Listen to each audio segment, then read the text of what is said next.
Mako 2000 says, I have such a problem. I know grammar at B1 level, but I speak English very badly.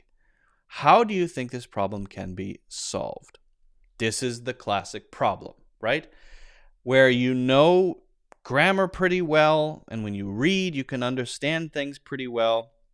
And maybe even when you're listening, you can understand pretty well. But when you speak, it doesn't come out right. It doesn't sound correct. You make a lot of mistakes, pronunciation issues, grammar issues even though you know the grammar. Why did I say that? Did I just use the past tense when I should have used the past perfect tense? And you know what's correct. And if you were to go back and listen to yourself, you would say, what did I say there? How could I have said that? What's going on here? By the way, same with writing. Often people's writing is not nearly as good as their comprehension. Why? Why? This is such a common issue. This is my entire career is based on this issue. It's why I do this. It's why I make courses. It's why I do what I do. Because you learn stuff in school as input. And the only output that you get, generally speaking, is maybe a composition a little bit, maybe some quizzes, and you have to learn it, and then that's it. But there's no context for using it, for practicing it all the time. And so the issue tends to be that you've learned all about something with no way to practically apply what you've learned. But if you think about learning anything, the only way to get good at it is to practically apply what you've learned, to put it into practice. Well, you might say, yes, but in school I had to put it into practice. I had so many tests, exams, and quizzes. Yeah, so you're good at tests, exams, and quizzes. Great.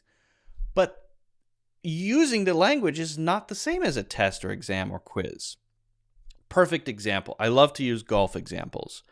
You go to the driving range. The driving range. The driving range is where you just hit golf balls. I do it all the time.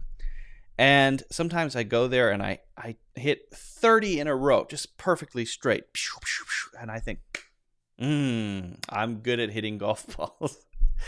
So I say, all right, now I'm going to go out and golf, 9 holes of golf. Well, when you go golfing, when you golf 9 holes of golf, you're not just hitting golf balls. You have to connect everything together.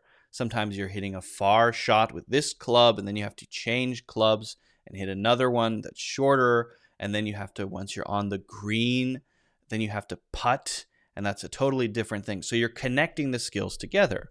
What I usually find is that all of my practice on the driving range in that controlled setting doesn't apply very well to golfing.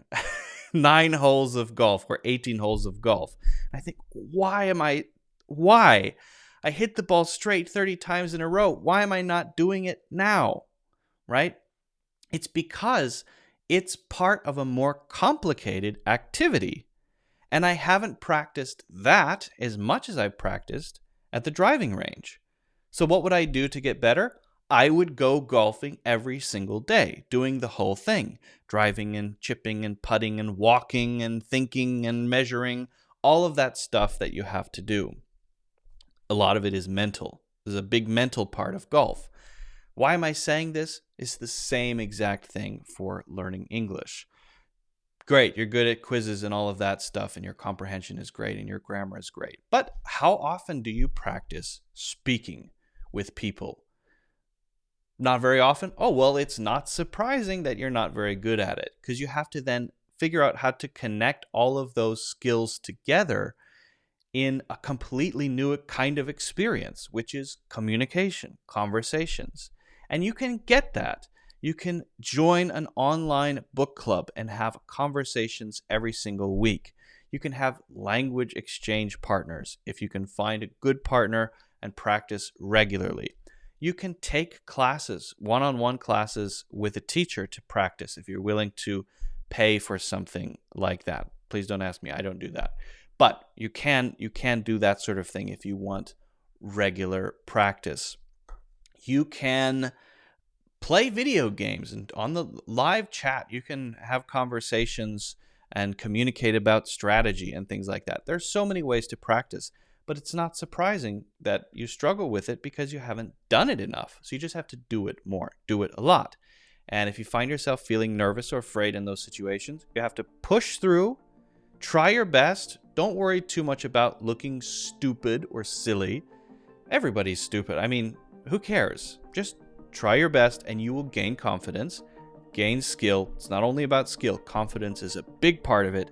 And pretty soon, you will find that those skills that you know begin to creep into your conversation usage, and you feel much more natural. And then you find, oh, I can use that grammar, I can use that pronunciation more easily. But first, you have to get comfortable in those live conversation situations.